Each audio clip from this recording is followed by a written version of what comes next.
Assalamualaikum warahmatullahi wabarakatuh. Halo, perkenalkan, saya Kale Mega Maulida dengan NIM 031112400036 dari program studi akuntansi.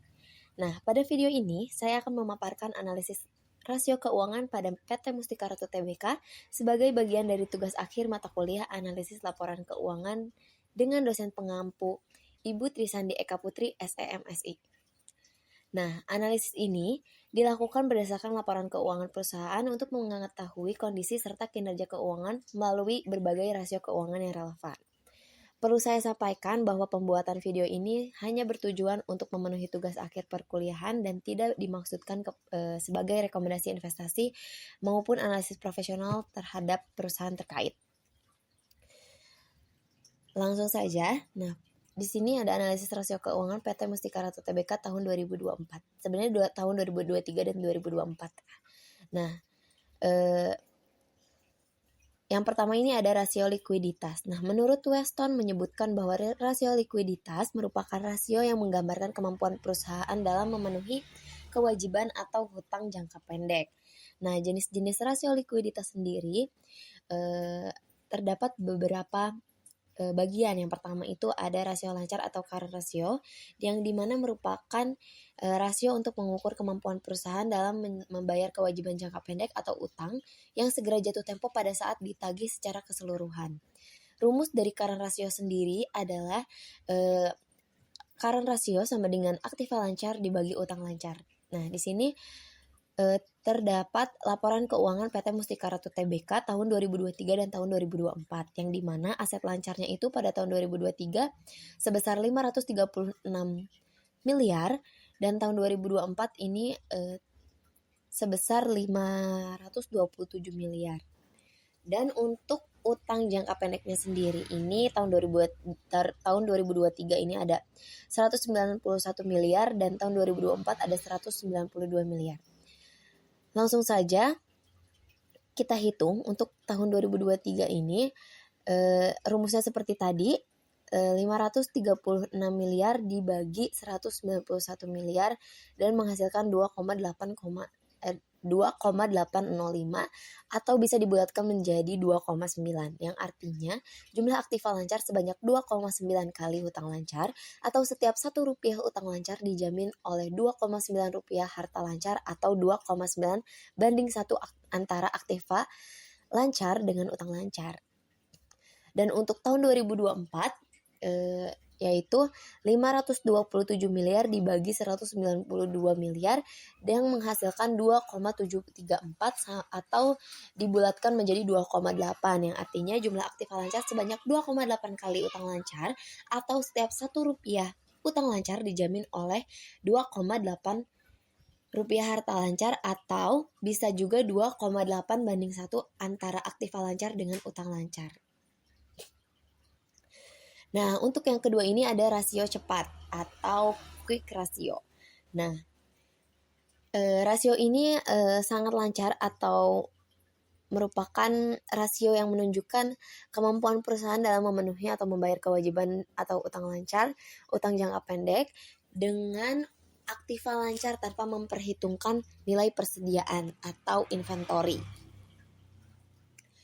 Nah, rumus dari quick ratio sendiri adalah current asset atau aset lancar dikurangi inventory atau nilai persediaan dibagi current liabilities atau utang jangka pendek. Nah, di sini sudah terdapat juga laporan keuangan PT Mustika Ratu Tbk tahun 2023 tahun 2024, yang dimana ada persediaan sebesar 222 miliar tahun 2023 dan tahun 2024 ada 220 miliar. Untuk aset lancarnya tahun 2023 ada 536 miliar dan tahun 2024 ada 527 miliar. Dan utang lancarnya sendiri tahun 2003 ada 191 miliar dan tahun 2024 ada 192 miliar. Langsung kita masukkan saja ke rumusnya. Untuk tahun 2023 536 miliar dikurangi 222 miliar dibagi 191 miliar, hasilnya 1,642 atau bisa dibulatkan menjadi 1,7. untuk tahun 2024 juga sama, tinggal dimasukkan 527 miliar dikurangi 220 miliar dan dibagi 192 miliar, hasilnya 1,591 atau bisa dibulatkan menjadi 1,6. Nah, jika rata-rata industri untuk quick ratio adalah 1,5, maka keadaan perusahaan tersebut lebih baik dari perusahaan lainnya. Kondisi ini menunjukkan bahwa perusahaan tidak harus menjual persediaan bila hendak melunasi utang lancar, tetapi dapat menjual surat berharga atau penagihan hutang. Kenapa bisa dibilang perusahaan ini lebih baik dari perusahaan lain? Karena quick ratio pada tahun 2023 dan 2024 ini di atas rata-rata industri, yaitu 1,5. Selanjutnya ada rasio kas. Nah, rasio kas ini merupakan alat yang digunakan untuk mengukur seberapa besar uang kas yang tersedia untuk membayar utang. Nah, ketersediaan uang kas ini dapat ditunjukkan dari ketersediaan dana kas atau yang setara dengan kas seperti rekening giro atau tabungan di bank. Rumusnya sendiri adalah kas dan bank dibagi current liabilities. Nah, di sini sudah ada laporan keuangannya juga. Kas dan setara kasnya itu tahun 2003 ada 122 miliar dan 2024 ada 119 miliar. Dan untuk current liabilities-nya sendiri sama seperti tadi 191 dan 192. Kita masukkan ke rumusnya untuk tahun 2023 122 miliar dibagi 191 miliar. Hasilnya 0,641 atau bisa dibuatkan menjadi 0,7 atau jika dipersenkan menjadi 70%. Untuk tahun 2024 juga sama, hasilnya 70%. Jika rata-rata industri untuk cash ratio adalah 50%, maka keadaan perusahaan lebih baik dari perusahaan lain karena sama seperti tadi, cash rasionya itu di atas rata-rata industri. Namun kondisi rasio kas terlalu tinggi juga kurang baik ya, karena ada dana yang menganggur atau yang atau belum digunakan secara optimal. Lalu yang keempat ini ada rasio perputaran kas. Nah, menurut James, rasio perputaran kas ini berfungsi untuk mengukur tingkat kecukupan modal kerja perusahaan yang dibutuhkan untuk membayar tagihan dan membiayai penjualan. Rumusnya itu adalah penjualan bersih dibagi modal kerja bersih. Nah, modal kerja bersih itu sama dengan jumlah ekuitas. Nah, penjualan bersihnya itu tahun 2023 ada 300 miliar, tahun 2024 ada 333 miliar, dan modal kerjanya itu tahun 2023 ada 401 dan 2024 ada 573. Nah, untuk tahun 2023 kita masukkan 300 dibagi 401, hasilnya 0,747 atau bisa dibuatkan menjadi 75%. Untuk tahun 2024 hasilnya 0,581 atau bisa dibulatkan menjadi 59%. Jika rata-rata industri untuk perputaran kas adalah 25%, maka keadaan perusahaan pada tahun 2023 dapat dikatakan baik karena rasio perputaran kas perusahaan sebesar 75% yang berada di atas rata-rata industri. Dan pada tahun 2024 rasio perputaran kas ini menjadi 59%, juga menunjukkan kondisi yang baik karena masih berada di atas rata-rata industri meskipun mengalami penurunan dibandingkan tahun sebelumnya. Begitu. Lalu selanjutnya ada inventory to net working capital, yaitu rasio yang digunakan untuk mengukur atau membandingkan antara jumlah persediaan yang ada dengan modal kerja perusahaan. Rumusnya itu adalah inventory atau tadi persediaan dibagi current asset dikurangi liabilities. Nah, persediaannya itu tadi tahun 2023 222 miliar, tahun 2024 ada 220 miliar, dan aset lancarnya itu total aset lancarnya itu tahun 2023 536 miliar dan tahun 2024 ada 527 miliar. Untuk utang jangka pendeknya 191 miliar dan 192 miliar. Untuk tahun 2023 kita masukkan langsung ke rumus. Persediaannya tadi ada 222 miliar, Lalu di aset lancar 536 miliar dikurangi utang lancar 191 miliar, hasilnya 0,643 atau dibulatkan menjadi 65%. Untuk tahun 2024 sama perhitungannya dan menghasilkan 0,658 atau bisa dibulatkan menjadi 66%. Jika rata-rata industri untuk inventory to net working capital adalah 50%, maka keadaan perusahaan pada tahun 2023 dapat dikatakan baik karena nilai inventory to net working capital ini sebesar 65% yang berada di atas rata-rata industri. Dan pada tahun 2024 dinilai nilai inventory-nya itu sebesar 66% juga menunjukkan kondisi yang baik karena masih berada di atas rata-rata industri serta mengalami peningkatan dibandingkan tahun sebelumnya. Walaupun 1% ya. Artinya perusahaan mampu meningkatkan pengelolaan persediaan terhadap modal kerja atau dari tahun sebelumnya. Lanjut, ada rasio solvabilitas. Nah, rasio solvabilitas ini merupakan rasio yang digunakan untuk mengukur sejauh mana aktiva perusahaan dibiayai dengan utang. Artinya, berapa besar beban utang yang ditanggungkan perusahaan dibandingkan dengan aktivanya. Dalam arti luas, dikatakan bahwa rasio solvabilitas digunakan untuk mengukur kemampuan perusahaan untuk membayar seluruh kewajibannya, baik jangka pendek maupun jangka panjang, apabila perusahaan dibubarkan atau dilikuidasi. Nah, sama ya, di sini juga rasio solvabilitas memiliki jenis-jenisnya. Yang pertama ini ada debt to asset ratio atau debt ratio. Ini merupakan rasio utang yang digunakan untuk mengukur perbandingan antara total utang dengan total aktiva. Dengan kata lain, seberapa besar aktiva perusahaan dibiayai oleh utang atau seberapa besar utang perusahaan berpengaruh terhadap pengelolaan aktiva. Nah, rumusnya ini total debt atau total hutang dibagi total aset. Nah, di sini total asetnya itu pada tahun 2023 ada 634 miliar dan tahun 2024 ada 818 miliar. Untuk total utangnya itu tahun 2023 ada 232 miliar dan tahun 2024 ada 244 miliar. Lalu kita hitung memakai rumus tadi untuk tahun 2023 ini 232 miliar dibagi 634 miliar hasilnya 0,366 atau dibulatkan menjadi 37%. Rasio ini menunjukkan bahwa 37% pendanaan perusahaan dibiayai dengan utang untuk tahun 2023. Artinya bahwa setiap 100 pendanaan perusahaan memiliki 37 miliar dibiayai dengan hutang atau 63 rupiah disediakan oleh pemegang saham. Nah, tahun 2024 juga sama, yang menghasilkan 0,299 atau dibulatkan menjadi 30%. Rasio ini menunjukkan bahwa sekitar 30% pendanaan perusahaan dibiayai dengan utang untuk tahun 2024.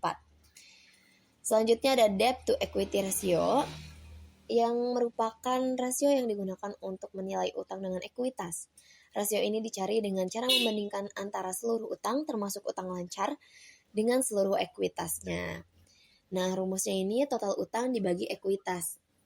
Di sini total utangnya ada sama seperti tadi dan total ekuitasnya tahun 2023 ada 401 miliar dan tahun 2024 ada 573 miliar. Nah, langsung dimasukkan ke rumus untuk tahun 2023 itu menghasilkan 0,578 atau dibulatkan menjadi 58% dan untuk tahun 2024 itu 0,426 atau dibulatkan menjadi 43%. Rasio ini menunjukkan bahwa kreditor menyediakan Rp43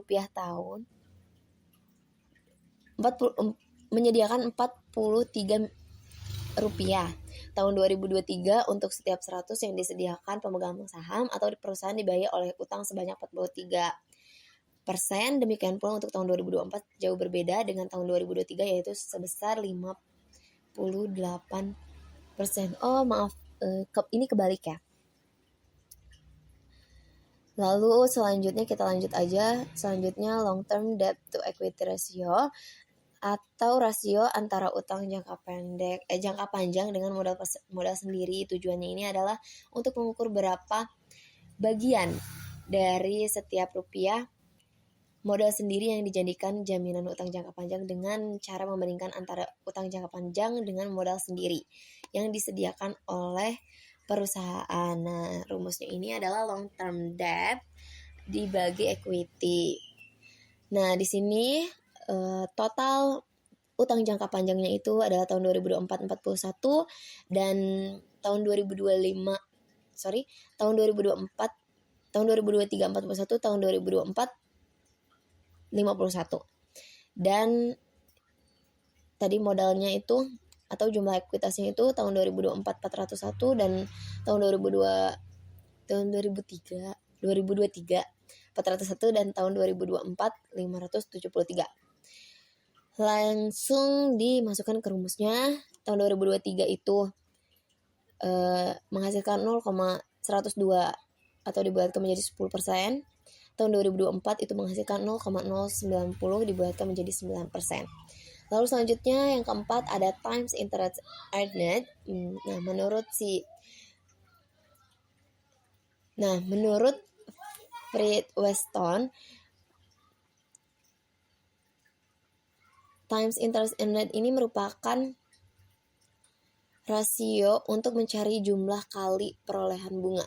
Rasio ini diartikan oleh James sebagai kemampuan perusahaan untuk membayar biaya bunga sama seperti coverage ratio.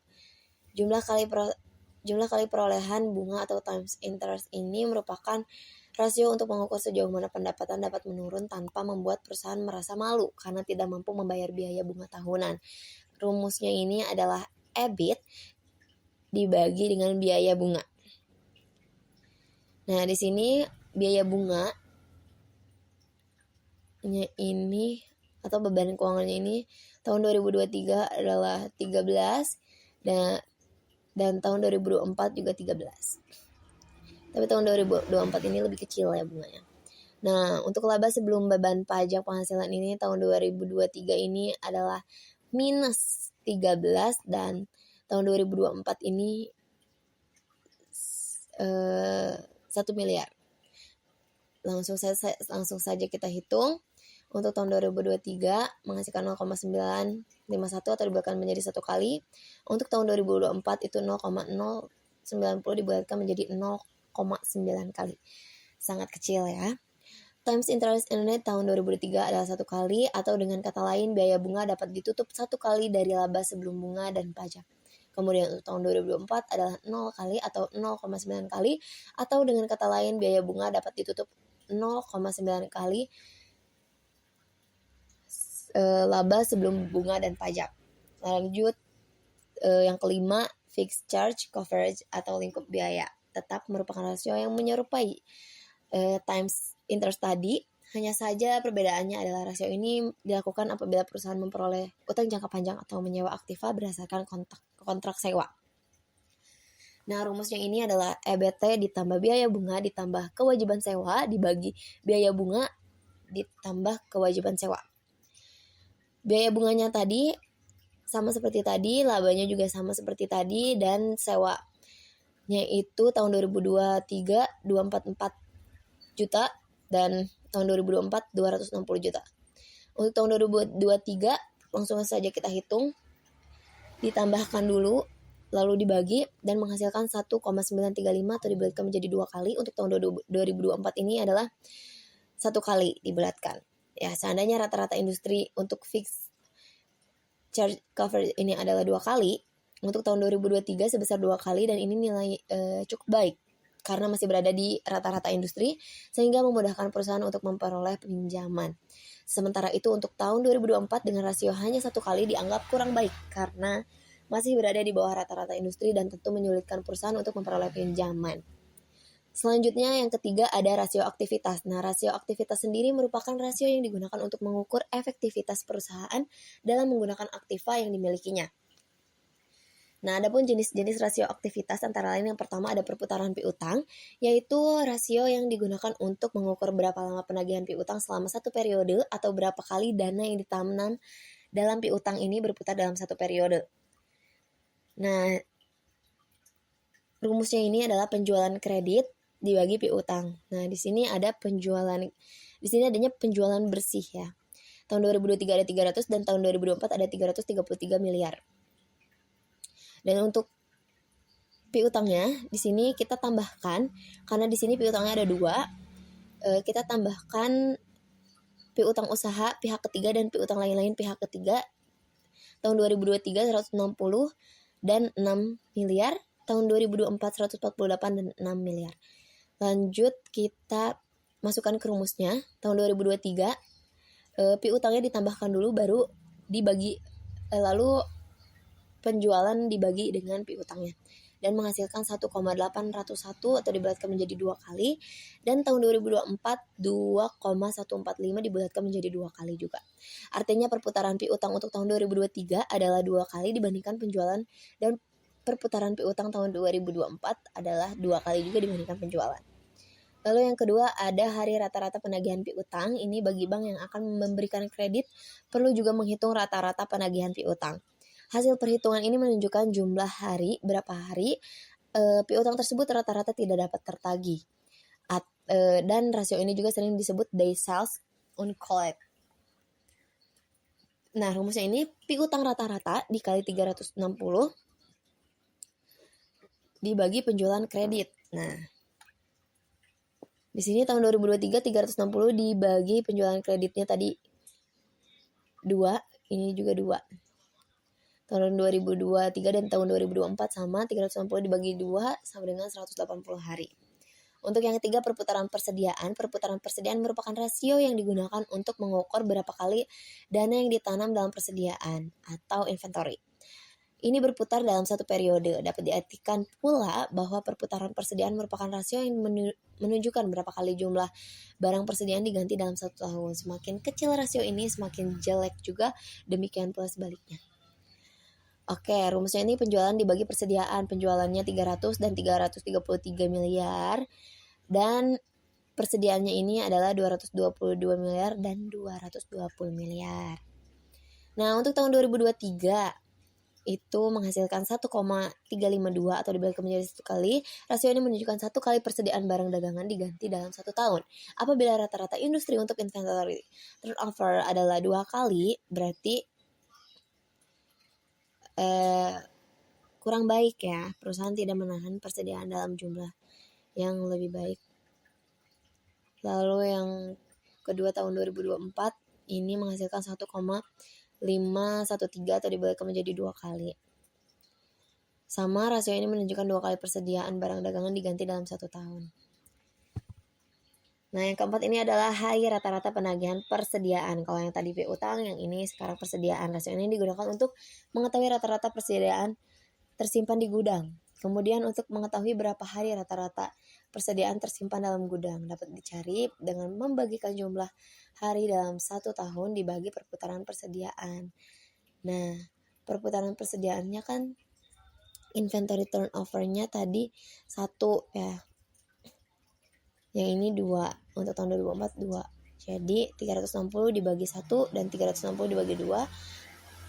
Yang 2023 untuk tahun 2023 360 hari dan tahun 2024 180 hari. Yang kelima ini adalah perputaran modal kerja atau salah satu rasio untuk mengukur atau menilai keefektifan modal kerja perusahaan selama periode tertentu. Artinya seberapa banyak modal yang berputar selama satu periode dalam suatu periode gitu. Atau dalam suatu periode. Rumusnya itu adalah penjualan bersih dibagi modal kerja. Penjualan bersihnya 300 untuk tahun 2023, 2024 333 miliar. Dan untuk aset modal kerja itu aset lancar dikurangi utang lancar. Tahun 2003 segini, tahun 2024 segini, dan ininya seperti tadi. Lanjut kita masukkan ke rumus untuk tahun 2023 300 dibagi hasil penjumlahan ini 345, hasilnya 0,871 atau dibagikan menjadi 1 kali. Perputaran modal kerja 2023 sebanyak 1 kali, artinya setiap 1 rupiah modal kerja dapat menghasilkan 1 rupiah penjualan. Dan untuk tahun 2024 juga sama rumusnya dan menghasilkan 0,997 atau dibulatkan menjadi 1 kali. Perputaran modal kerja tahun 2024 sebanyak 1 kali diartikan setiap Rp1 modal kerja dapat menghasilkan Rp1 penjualan. Lalu yang keenam ini ada perputaran aktiva tetap. Rasio yang digunakan untuk mengukur berapa kali dana yang ditanamkan dalam aktiva tetap berputar dalam satu periode, atau dengan kata lain untuk mengukur apakah perusahaan dapat menggunakan kapasitas aktiva tetap sepenuhnya atau belum. Dan untuk rumusnya penjualan dibagi total aktiva tetap. Ya. Untuk penjualannya segini 300 dan 333 miliar, dan untuk aktiva tetapnya ini adalah 97 miliar dan 291 miliar. Untuk tahun 2023 menghasilkan 3,08 dibulatkan menjadi 3 kali, dan tahun 2024 menghasilkan 1,145 dibulatkan menjadi 1 kali. Artinya perputaran aktiva tetap tahun 2023 sebanyak 3 kali, artinya setiap Rp1 aktiva tetap dapat menghasilkan Rp1 penjualan. Dan 2024 sebanyak 1 kali, artinya setiap Rp1 aktiva tetap dapat menghasilkan Rp1 penjualan. Lalu yang ketujuh ada perputaran aktiva. Ini merupakan rasio yang digunakan untuk mengukur perputaran semua aktiva yang dimiliki perusahaan dan mengukur berapa jumlah penjualan yang diperoleh dari tiap rupiah aktiva. Rumusnya penjualan dibagi total aktiva. Untuk penjualannya sama seperti tadi dan total aktivanya 634 dan 818. Tahun 2023 menghasilkan 0,473 dibulatkan menjadi 0,5 kali. Tahun 2024 0,407 dibulatkan menjadi 0,4 kali. Nah, perputaran total aktiva pada tahun 2023 sebanyak 0,5 kali, artinya setiap Rp1 aktiva tetap dapat menghasilkan 0,5 penjualan. Lalu yang 2024 sebanyak 0,4 kali, artinya setiap Rp1 aktiva tetap dapat menghasilkan 0,4 rupiah penjualan. Nah, yang terakhir selanjutnya ada rasio profitabilitas. Nah, rasio profitabilitas ini merupakan rasio untuk menilai kemampuan perusahaan dalam mencari keuntungan. Rasio ini juga memberikan ukuran tingkat efektivitas manajemen suatu perusahaan.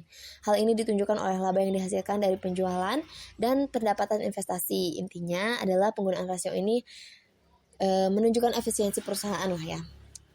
Nah, untuk rasio profitabilitas jenis-jenisnya yang pertama ada profit margin. Nah, profit margin ini merupakan salah satu rasio yang digunakan untuk mengukur margin laba atau penjualan atas penjualan. Nah, untuk laba kotor, rumusnya penjualan bersih dikurangi harga pokok penjualan dibagi sales atau penjualan. Dan untuk laba bersih, EAIT, earning after interest and tax, dibagi sales. Terus di sini penjualan bersihnya adalah sama seperti yang di atas. Untuk beban pokok penjualan atau HPP ini ada 128 miliar dan 171 miliar, dan untuk EAIT-nya ini 13 miliar dan 1 miliar. Untuk tahun 2023 ini menghasilkan 0,573 atau dibulatkan menjadi 57%. Untuk tahun 2024 ini 0,485 atau dibulatkan menjadi 49%. Nah, artinya jika rata-rata industri untuk profit margin adalah 30%, margin laba perusahaan tahun 2023 dan tahun 2024 baik karena berada di atas rata-rata industri. Nah, untuk net profit margin itu rumusnya EAIT dibagi sales.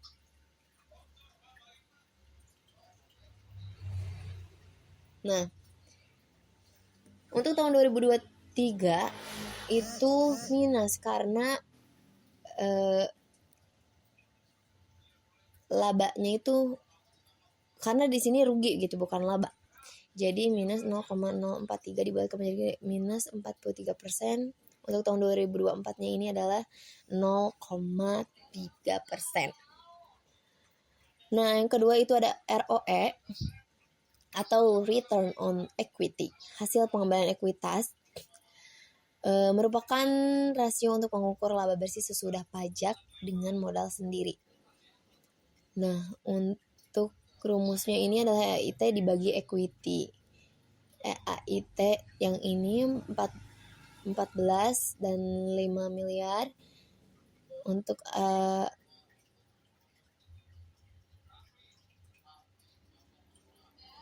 mohon maaf, ini salah, ini ROE harusnya ya.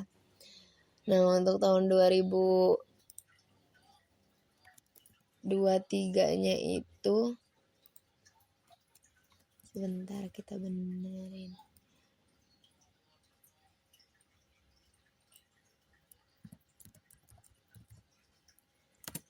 Nah, untuk tahun 2023-nya itu karena tadi perusahaannya rugi, jadi dibulatkan menjadi minus 2,2%. Untuk tahun 2024-nya itu adalah minus 0,62%. Nah, perhitungan ROE tahun 2023 ini menunjukkan bahwa tingkat pengembalian equity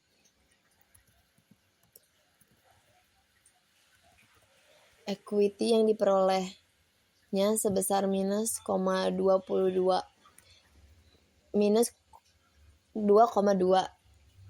Kemudian pada tahun 2024 naik menjadi hanya sebesar minus 0,62%. Artinya hasil pengembalian equity meningkat sebesar minus 1,58, dan ini menunjukkan kemampuan manajemen untuk bisa memperoleh ROE equity.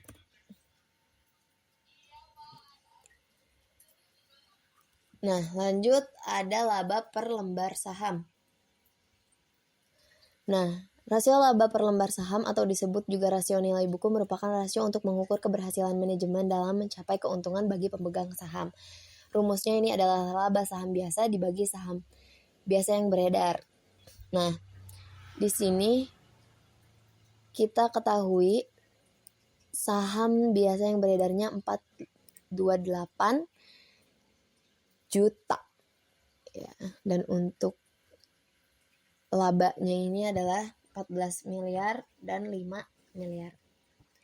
Walaupun minus. Nah, untuk tahun 2023 adalah 32,97 rupiah per lembar saham. Untuk tahun 2024 adalah 11,96 rupiah per lembar saham. Dari hasil perhitungan tersebut di atas, terlihat bahwa kesejahteraan pemegang saham menurun sehubung dengan menurunnya laba per lembar saham yang dihasilkan perusahaan. Penurunan ini cukup besar, yaitu sebesar 21,01 rupiah per lembar saham. Nah, mungkin segitu saja yang dapat saya sampaikan. Mohon maaf bila terdapat kekurangan atau kesalahan. Wabillahi taufiq wal hidayah. Wassalamualaikum warahmatullahi wabarakatuh.